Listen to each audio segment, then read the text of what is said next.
As we continue worshiping our Lord, I want you to take this moment and be still. Alam natin na sa buhay natin, marami tayong ginagawa. Marami tayong pinagkakabalahan. And with that, we try to stay strong. And we try to stay in control. And behind that, alam naman natin na napapagod din tayo. May mga times na nag-drain tayo. But right now, God is not telling us to be strong.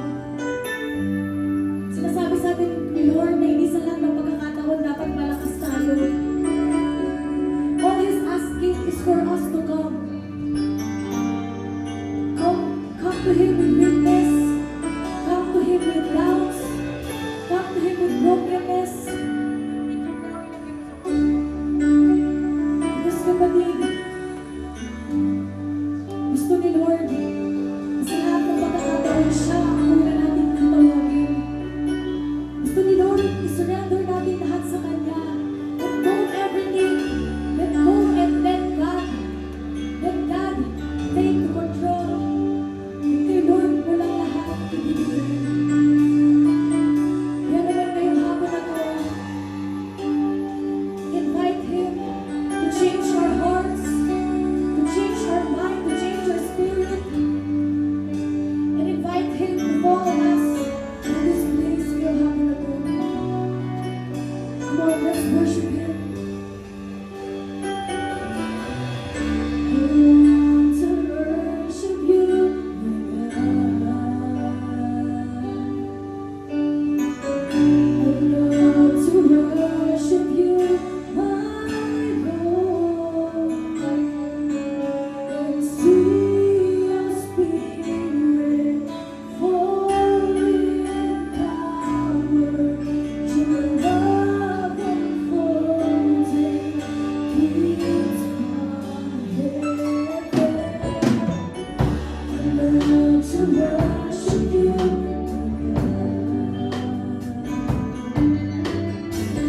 I love to worship You, my Lord, and feel Your precious death on the cross.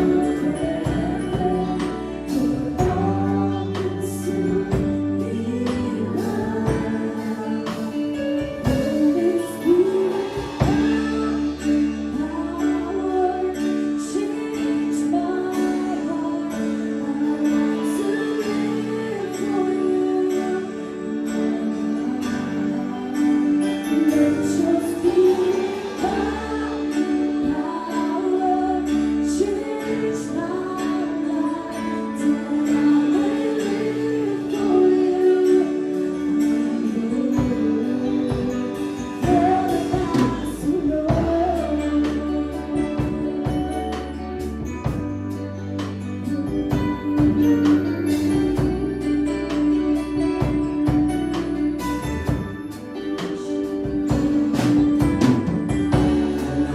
to worship You. Come on, talk to Him. I want to worship You, my Lord. And see Your Spirit falling in power, Your love unfolding keeps my head. I love to worship You.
Church, palakpakan po natin ang malakas sa aming Diyos magmahal. Hallelujah, Jesus. Lord God, Lord, we come before you today.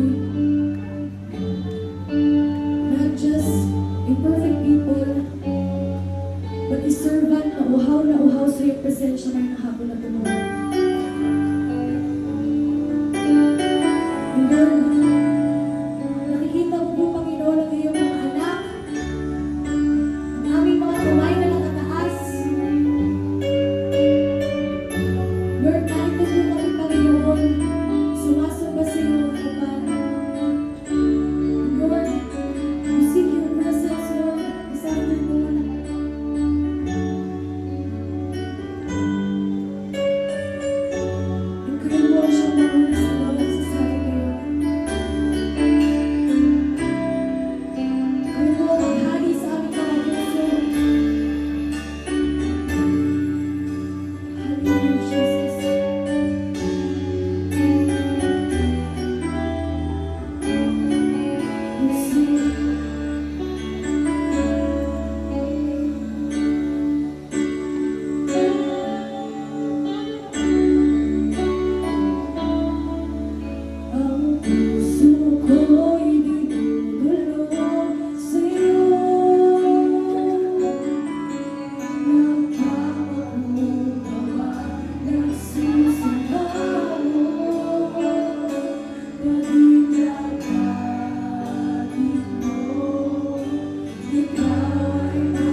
Loobin mo ang buhay ko'y maging banal mong tahanan. Lubukan ang iyong wagas na pagsinta. Tuluyan ng walang hanggang mga papulit pagsamba.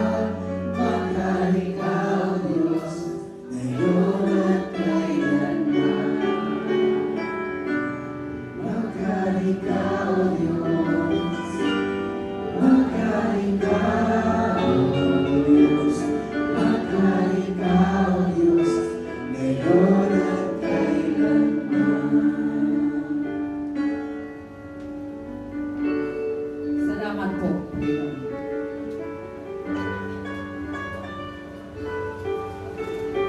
Panginoon namin Diyos, makapangyarihan sa lahat. Lord, maghari ka sa aming mga buhay. Pagharihan mo ang bawat isa na nasa iyong kalagitnaan ngayon. Pagharihan mo ang aming mga puso, Panginoon. Hayaan mo ngayong oras na ito. Patuloy ka namin itinataas sa lugar na ito. Patuloy ka namin nilulawagi ang iyong banal na pangalan. Itinataas ka namin, Panginoon. At maging sa oras na ito, Panginoon, ibinababa namin ang aming mga sarili. Humingi kami ng tawad sa lahat ng aming mga kasalanan. Sa lahat ng bagay na nagawa namin na hindi po nakapagbigay lugod sa iyong harapan, Panginoon. Pakalinisin mo kami lahat ngayon. Hayaan mo, O Diyos, magharian mo ang aming mga puso. Maraming salamat po. Patuloy ka, Haugaan, na kumilos sa aming kalagitnaan. Salamat, Holy Spirit. Ibinababa mo ang iyong kapangyarihan sa iyong mga anak. Salamat sa music ministry, Panginoon, na kung saan pinangunahan kami para ikaw ay aming pupurihin. Salamat po sa anointing, Lord God, na ipinagkaloob po sa kanila. Salamat sa kanilang mga labi. Salamat sa kanilang mga boses, Panginoon. Sa kanilang mga kamay, Panginoon, Lord God, na patuloy mong ginagamit para sa iyong papurihan, Panginoon. Salamat po, pagpalain ang araw na ito. Pagpalain mo ang buong mundo. Pagpalain mo ang lahat ng mga taga-antipolo. Pagpalain mo, Lord God, ang lahat ng mga tao na patuloy na sumasamba sa iyo sa Espiritu at katotohanan. Maghari ka sa kanilang mga puso, Panginoon. At sino man po, Lord, ang dumating sa lugar na ito na pulong-pulong ng alalahanin. Pulong-pulong ng kabigatan, Panginoon. Sa kanilang mga sarili, sa kanilang mga pamilya, sa kanilang mga anak buhay, sa kanilang mga pag-aaral. Panginoon, kausapin mo po sila, Diyos. Na ikaw ang Diyos ang nagsabi. Ako ang iyong Diyos, hindi ko kayo iiwan. Huwag kayong mag-alala. Huwag kayong mag-abala. Huwag kayong mag-alinlangan. Dahil ako ang Diyos ang tutulong. Tutulungan ko kayo. Iingatan at iluligtas. Panginoon, salamat po sa mga pangako na ipinagkaloob mo sa bawat isa sa amin. Mga salita, Lord, na nakapagpapalakas ng aming pananampalataya sa iyo, O Diyos. Salamat po. Pagpalain mo ang araw na ito, Panginoon. Pagpalain mo ang bawat individual, Panginoon, Lord God, na nakatayo sa iyong harapan ngayon. Lord, kilala mo sila. Alam mo ang laman ng kanilang mga puso, Panginoon. At ngayong oras ito, ano man po ang hinihiling nila sa iyo, Diyos. Lord, in the name of Jesus, through the power of the Holy Spirit, kumilos na ako sa kanilang mga buhay. Hindi ko alam ang kanilang mga sitwasyon. Hindi ko alam paano ang kanilang mga dinadaanan, Panginoon. Pero sigurado po kami, Lord, na mayroon mga katugunan sa kanilang mga panalangin. At meron kami mala ngayon na ibabagsak sa aming kalagitnaan, Panginoon. For you are our God. You are a faithful God. Kapag nangako ka, ginagawa mo. Pag nangako ka, tinutupad mo. Salamat po. Pagpalain mo ang araw na ito. At Lord, nilibiglan ako sa kalagitnaan. In the name of Jesus, through the power of the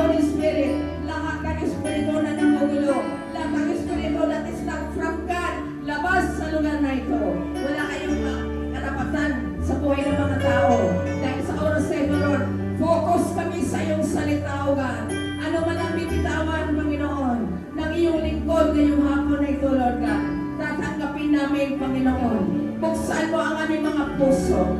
Buksan mo ang aming mga kaisipan, Panginoon. Hindi kami lalabas sa lugar na ito, Lord, na hindi namin daladala ang iyong mga himala, ang iyong mga pangako sa buhay namin lahat. Sa naman po, God, karapat dapat kang purihin sa oras na ito. Karapat dapat kang sabahin, Panginoon. At karapat dapat kang luwalatiin. In the name of Jesus. Ang lahat ay magsabi na, Amen! Palakpak na po sa ating Diyos na buhay.